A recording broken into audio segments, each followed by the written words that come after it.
খালেদা জিয়া নির্বাচনে প্রার্থী হবেন কিনা এমন প্রশ্নে মুখ খুললেন বিএনপির ভারপ্রাপ্ত চেয়ারম্যান তারেক রহমান।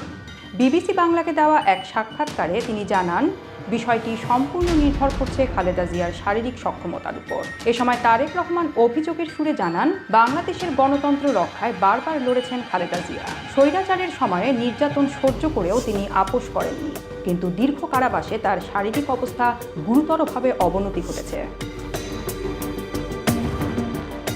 বিএনপির ভারপ্রাপ্ত চেয়ারম্যান অভিযোগ করেন, একজন সুস্থ মানুষ গিয়েছিলেন জেলে, কিন্তু যখন বেরিয়ে এসেছেন একজন অসুস্থ মানুষ বেরিয়ে এসেছেন। তাকে চিকিৎসার সুযোগ থেকেও বঞ্চিত করা হয়েছে।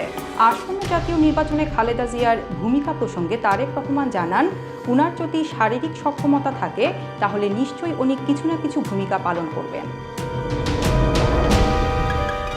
বিএনপির ভবিষ্যৎ নেতৃত্ব নিয়ে প্রশ্ন করলে তিনি বলেন, রাজনীতি কোনো পরিবারের উত্তরাধিকার নয়, বরং জনগণের সমর্থনের ওপরই নেতৃত্ব নির্ভর করে। যে সংগঠিত করতে পারে, জনগণকে ঐক্যবদ্ধ করতে পারে, সেই এগিয়ে যাবে বলে তিনি মনে করেন।